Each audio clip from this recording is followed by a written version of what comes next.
I want to hear what Lucy and Jessica have to say about the new college football measurement system. I want to hear what Lucy and Jessica have to say about Sarkisian at Texas getting $10 million a year and a couple of cars and a private plane, like a lot of the big coaches have. Are they measuring first downs differently now? You keep saying measurement system. Oh, just how we determine a champion. I don't believe that anybody was better than Georgia last year, but I don't believe Michigan was appreciably better than Alabama last year. Alabama game, was Dano. in one game. Yes, in one game they were. That's right, and Michigan was good in another. But our measurement system is flawed in that sport, I think. They keep changing it, making it a little bit better and telling us that that's the best one, and now they've changed it again.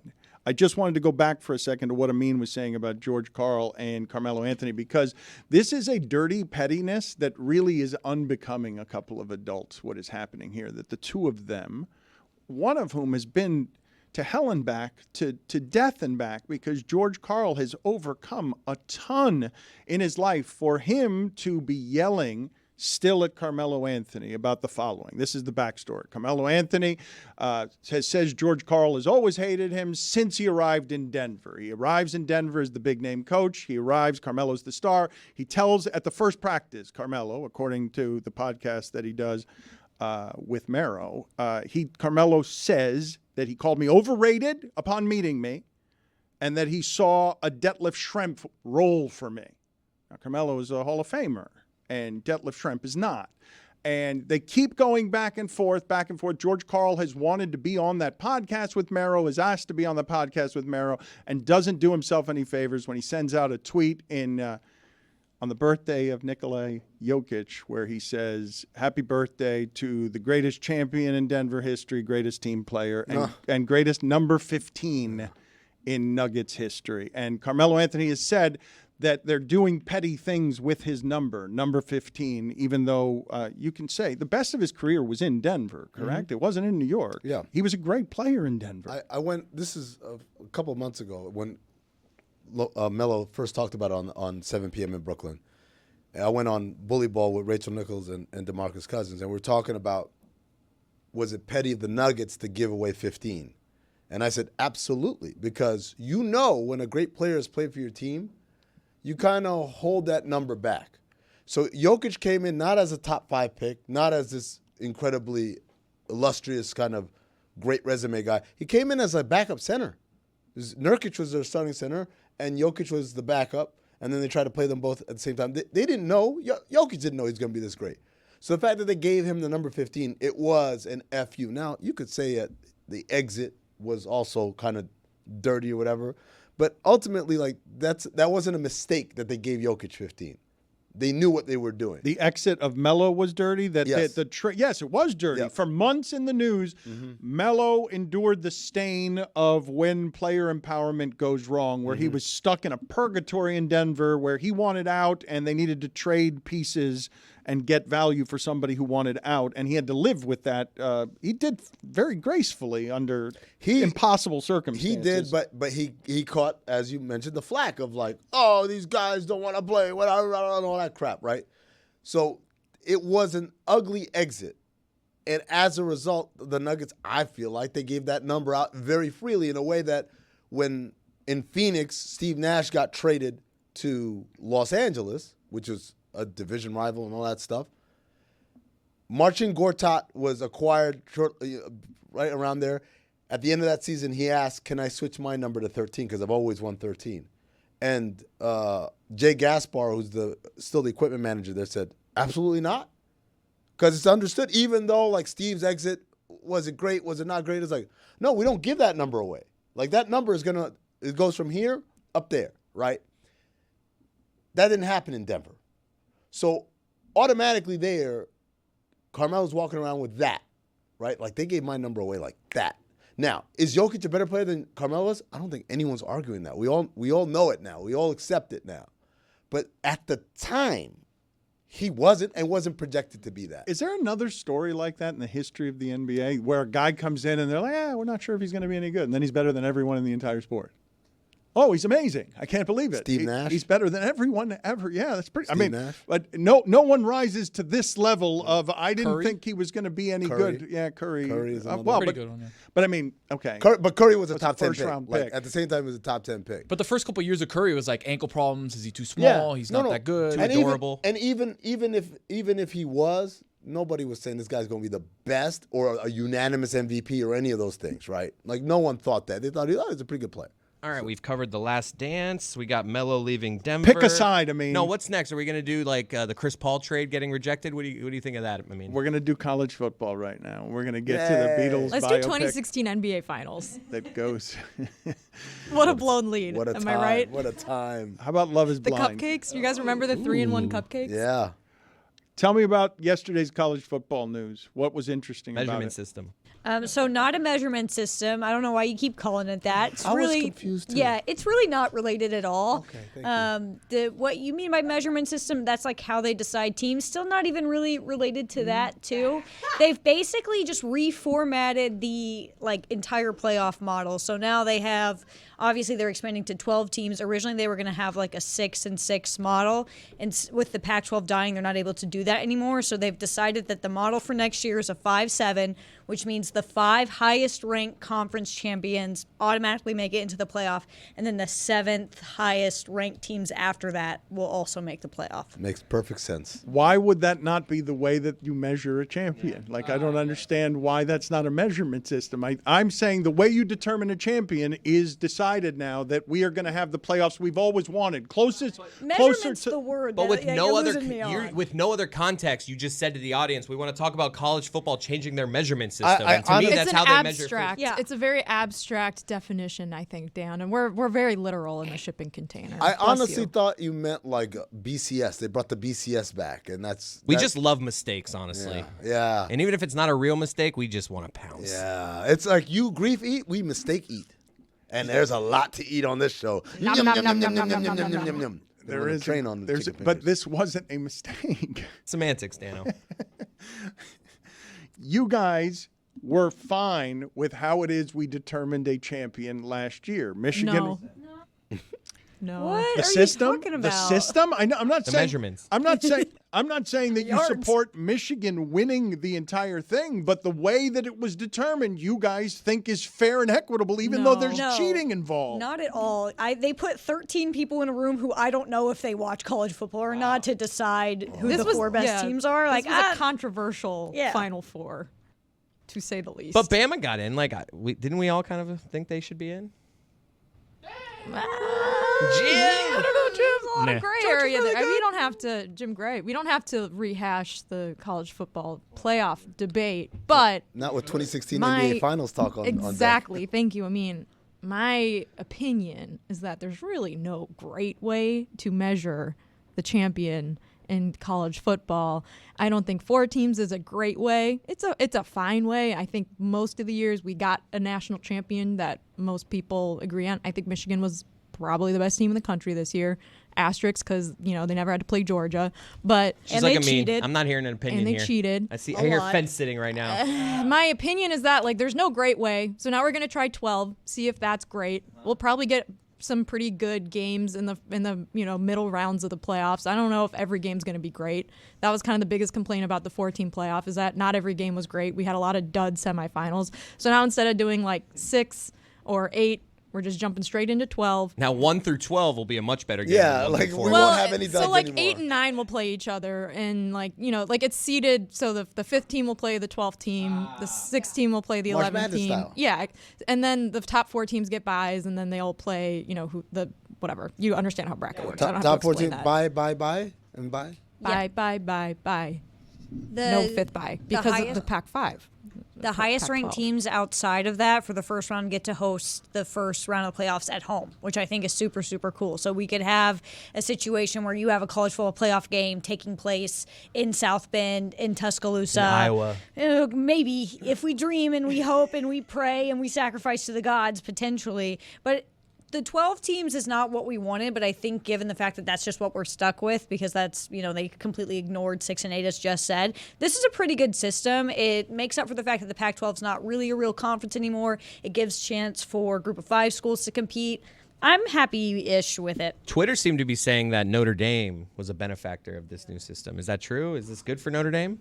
I think that this is probably what Notre Dame wanted. In fact, I can probably say like, yes, this is what Notre Dame wanted. I think like a lot of a lot of people saw that Notre Dame would not be eligible for the bye if they were a top 4 team in the playoff and thought like that would be a bad thing for Notre Dame. But I think this gives them, I mean, Notre Dame's not going to be eligible to win a conference championship because they're not in a conference. The trade-off is, okay, if you're a top 4 team in the country, you'll never get a bye. But if you're 5 through 12, you have a path to the playoff that you didn't have before, and you don't play during conference championship weekend ever, no matter what. So, yeah, you have to play 4 games in a row in the playoffs, but you're already taking that week off. I think it's actually, I could see an argument that it's worse for a conference championship losing team because you have now lost your conference championship game. You have to play that 13th game, and you don't get a bye in the playoffs. So now you have played all of the games where like the stakes I think are a little higher for the conference championship because you really, really want that bye, especially if you have to play that game, and you don't get seated in the 5 slot because the 5 gets the 12, and the 12 possibly is like a G5 conference champion. So maybe, if they're not great that year, that's an easy-ish game, still a playoff game, but you get home field, like Lucy said. So I kind of see an argument that way is a little bit, that might be trickier. Okay, but it doesn't feel like you took a definitive takey side. And all that matters here. I don't like 12 teams. I've said that for like years. More games with more stakes is not something that anyone's going to have a problem with who loves sports. If I'm just giving them more stakes on these games, more is a great solution to everything in football. Just more. James Franklin might have a problem with it. He doesn't like the big game. It's not going to work out well for him. I do think though, Dan, because we like people said that when they went to a 14 playoff, like, yeah, people complained when the games sucked. The games had stakes, and Alabama still blew out Michigan State, and Clemson still blew out Ohio State. Like, there were still blowouts, and people were like, we don't want this game with stakes because it's bad. So yeah, people are still going to complain no matter what. Complain, and then they watched all the games, and the games were great, and Michigan cheated its way to a championship, and it's not disputed somehow because of how they measure the games with stakes. Dan, I have an update from the No Bull Tour. Hungry Jack embroiled legal battle with Burger King. Some bull. You had it first. I want to ask all of you this question as children who have grown up with what modern-day sports coverage has been and has seen the proliferation of everything in social media that makes things spread or grow or not, okay? I don't trust any ratings being dispersed by anybody at this point. But all-star viewership for the game that we were all complaining about evidently was up 14%, and they're saying 20% with unique viewers. So they're doing a count of the all-star game got into the reach of 12 million people. And the thing that I wanted to ask the group as it relates to sports coverage, kind of in line with Chris Cody's general theory that Zion Williamson tearing his Nike shoe isn't ultimately bad for Nike because all publicity is good publicity. When I say to you, the college football arguing that happens as content every year because we don't like the system, and then I say to you, not bad for the sport.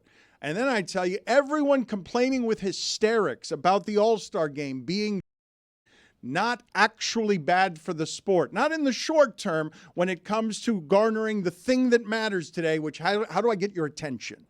And I get your attention because people are pissed off about something, and having them pissed off is better than having them be indifferent or not watch at all or not care at all. So when I ask you about college football and the All-Star game in basketball, when the coverage is loud and negative, is it that bad? Because Michigan won the championship and Jim Harbaugh got a great job because of it. And for all the complaining we did about how they made the choice, Michigan's the champion. Yeah, I don't think there has been that much negative coverage of college football and the playoff. Like, people argue about it, but I think that's like baked into the sport and pretty much has been for like over 100 years. Everyone's going to fight about who the real national championship is. And it was Michigan. They are going to have 1 billion players drafted in the NFL this year. Jim Harbaugh is now one of the highest paid NFL coaches, rightfully so. He did a great job coaching.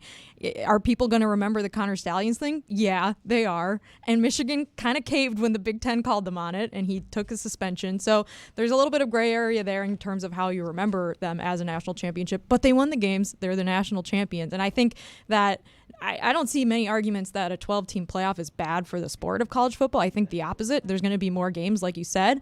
I think my concern with it has always been that it's probably pretty bad for the players, because we remember in the NFL when they added the 17th game and the players union did not want it. And once you take the toothpaste out of the tube, you're not putting it back in. You're never going to get rid of college football playoff games now that we have a system with 12 games. And now you're making players who do not have any control over their salaries, that they don't get paid, over how many games they play in a season, over any of these things that at least you could say NFL players bargain for, although we know that the contracts are not fair. Like, there is not a power balance in the NFL, despite the fact that there is a union. Now you have college football players, many of which are not going to get paid for their performances or for what they do in college football. Now you have to win and play even more games to win something in college football. And I think that that's something that really sucks about the sport. No, that sucks for sure. I think when it comes to like just arguing about how the champion is decided in college football, this is a sport that has 133 teams that have vastly different resources. Like, this is the most unequal sport, I think, out there. Obviously, there's going to be some sort of controversy and debate with how do you decide the best team out of 133 teams when you're playing 12 to 14 games a season. Obviously, the 12-team playoff is going to sort of kind of like dissipate that argument a bit. But I think something that we're going to come to find is we already see in this 4-team playoff, there's usually a pretty big difference between the first best team in the country and the fourth best team in the country. That's going to widen the gap when you're going 1 from 12 because it's such a top-heavy sport. It's the games that you're trying to avoid in the, like, we don't want to see a blowout. That's still going to continue to happen. Didn't Dan ask about all-star ratings? I did. However, You talk about the NBA so much today, Dan. They missed college football, and I don't blame them for missing college football. Just like you missed football yesterday, you're Post-football perpetually sadness, yeah. someone who has sad eyes as soon as football ends. But I want to go back to what Lucy and Jess said, because to me it's at the core of sort of the ethical conundrum with this sport. If I'm arguing on the front end, there's never a complaint you're going to hear from anybody who's a football fan about more games, except for that one, if you want to be human about things, which is they're throwing more bodies into the maw. But now it's all professional football. Now It's not, though. but NIL doesn't equal professional. But it's paid. Humans, It doesn't have unions. It doesn't have the same protections or power. They're not employees. Right, but they're getting paid professional money. It's not the money. ESPN just gave $7.8 billion for these games, and the players don't get any of that money. The fact that they get money for it, though, makes it ostensibly professional. Does it not? Isn't that the definition of an athlete? Gets paid for play. Not every single athlete gets paid for. Actually, none of them get paid for play technically. But no, because like Lucy said, there's 133 teams, and you can probably make the case that most players on the top teams are getting something. Not every player on every team is getting something. And they're all playing in the same system. So you don't think that college football players are now professional when Georgia's quarterback is starting with a Lambo? I think you're making like a distinction that I don't necessarily agree with. I think he had a Lambo anyway. Now they've got Lambos. Now they're getting cars. Oh, come on, man. Come on, Pollyanna. I'm just saying they're professional. Why does that make me Pollyanna? Because they're being paid. Because I think people say that as a disingenuous way to like, and I'm not saying that this is what you're doing, but I think people will say like, everyone's getting paid now. What's the issue? We don't need to do anything more. Oh, but I care about the injustice on the bodies. I just assume that once you make it about money, that's what the money's for. That's what the trade is. Like, it becomes a more brazen, overt commercial transaction. I can argue on behalf of their humanity all I want, but once the consumer wants more games, we're going to trample the bodies. They're not getting paid to play football, though. This is not the system that We have the lip tremble, I think, is a little too much. Yeah. The tear, What are you doing? It's a great visual joke. I was not aware that he could cry on cue. Chris Cody has. the tear looks fake. Does it look fake? Does it look fake? It looks to me like he has summoned a couple of. It was a great close up. It is a visual joke while we were talking, so it is lost entirely. It wasn't visual. He's been joke? moaning for like 12 minutes. Yeah, the audio Yeah. audience is gonna have a different feel of what this is. Yeah. Hey, yo. Oh my God, the audio audience. It's visually great. It's visually exceptional. So forgive me, Jess. I want to come back here because I'm not making a semantics argument on this. You're right. There are distinctions between collectively bargained things, union care, health benefits, and being employees.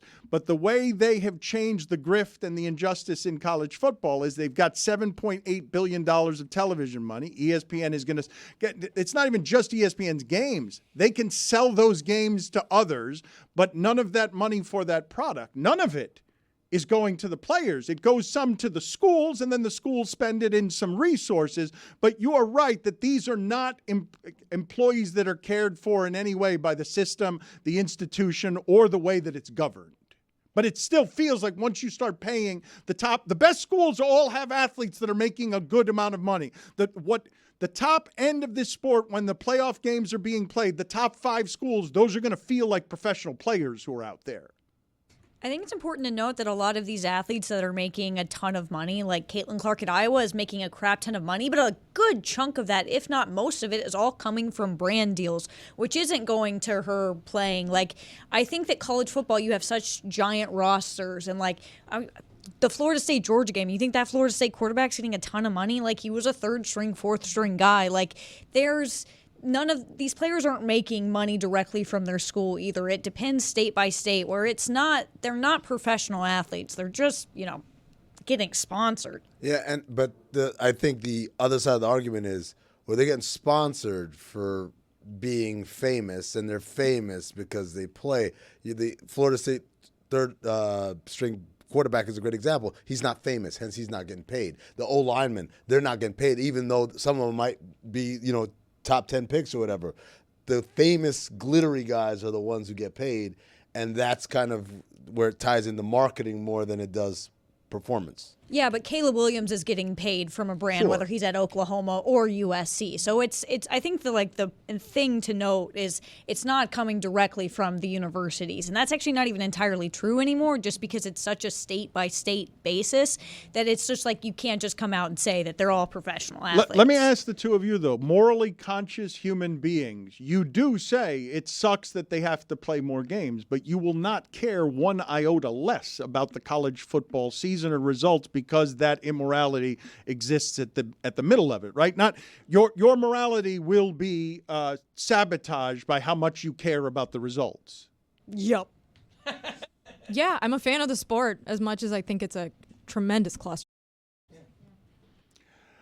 Amin's got another update from Australia and the sponsoring of this No Bull tour of Luke Longley, Horace Grant, and Scottie Pippen. Yeah, so let's start by throwing those logos up on the screen so everyone can see. He's so right about this. Burger King and Hungry Jack's, guys, I same can't- font. I can't So they have no relationship, no business. It's not like how like McDonald's has its rebranded version. Fazoli's or Yeah. whatever, yes. No, they were embroiled, as I said at the end of the last segment, they were embroiled in a legal debate. I like that. But use that. thank you. I mean, that's the same bun. Because they broil the hamburger. Different Dan. color, They should have an embroiler. Yeah. Well, guys, I have an update. The legal battle has been settled, and it's done. That fast? Yeah, When did that happen? in the 90s. Oh. Thank you, Mike Fuentes, for telling me that they were suing each other and not mentioning that happened in the 90s. Where was he yesterday during that Kid Rock conversation? What were the results, fact-checker though? extraordinaire. Surely Hungry Jack's lost that lawsuit and had to pay a lot of money. Those No. are identical emblems. Quite the not opposite. identical. Quite the opposite, Dan. Burger King ended up paying Hungry Jack's a lot of money. You know why? Because they bought them. That's right. That's how they settle things. Big boy style. America. USA. Really? USA.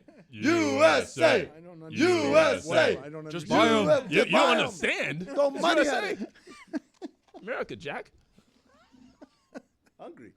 More in Miami, I think, than most American cities. I'm sort of feeling the return of a phenomenon here. I mean, I've got a lot of people who are picking up Apple subscriptions because MLS suddenly matters to them. And Inter Miami with Messi, the numbers are a bit crazy when you look at they're charging a lot more than the reigning champions are for tickets. People on average tonight, it's the only game tonight.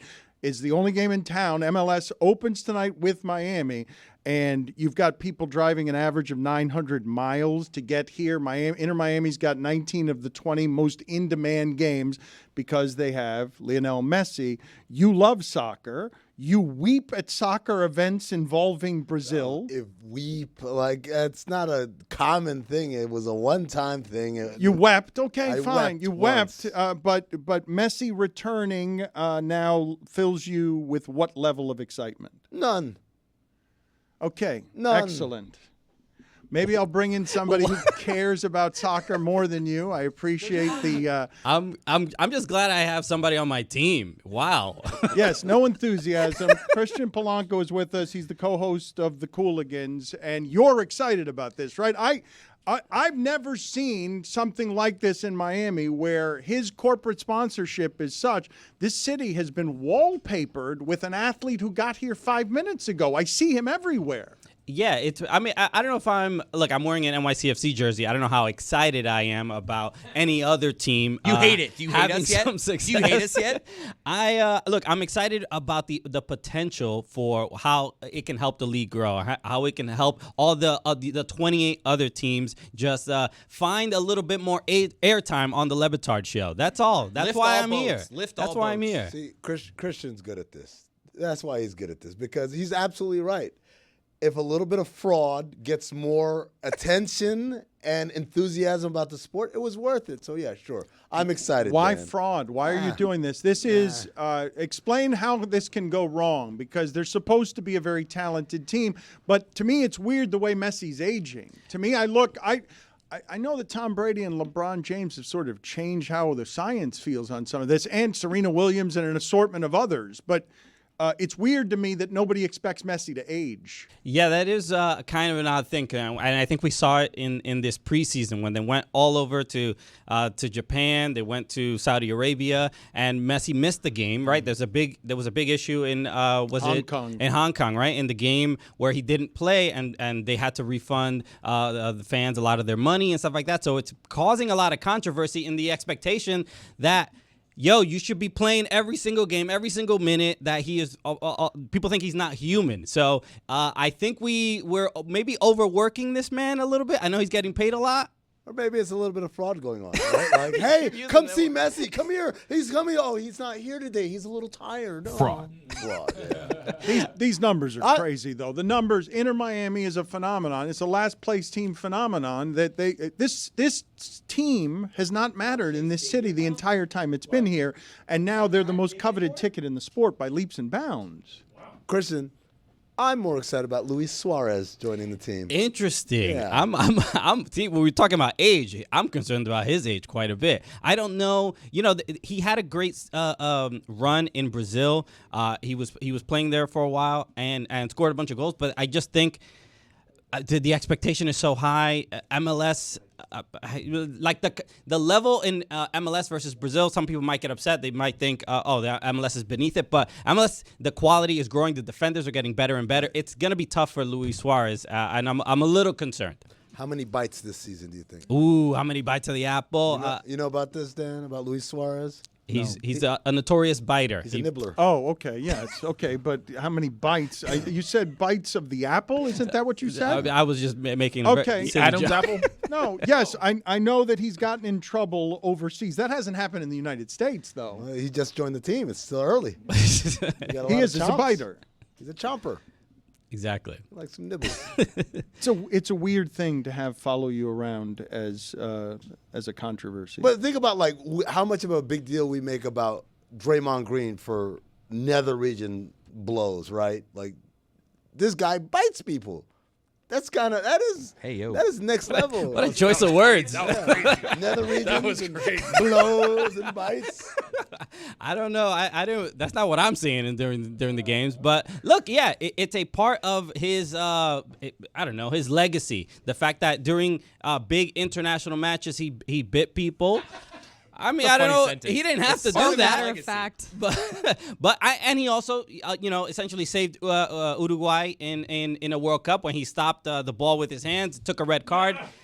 They got a penalty kick, and the goalkeeper ended up saving it, and they ended up moving on in the tournament. But like I bring it up because one of the things that Dan is fascinated by is that, oh, Messi comes here and he does all these things. And I'm like, Dan, he's been playing at an elite level competition, and MLS is very far from that, although it is improving. Yeah. It is improving, but it's still not quite there. So couldn't we expect the same for Luis Suarez coming here? Like, this is just going to be easier than what he's been experiencing recently. You would think in theory, but the players that he was playing with at other teams were also so much better. So he's not going to be in position to score as easily. He's going to have to do a little bit more work himself. He's going to have to run quite a bit. So it's not going to be a cakewalk by any means. And I say the same.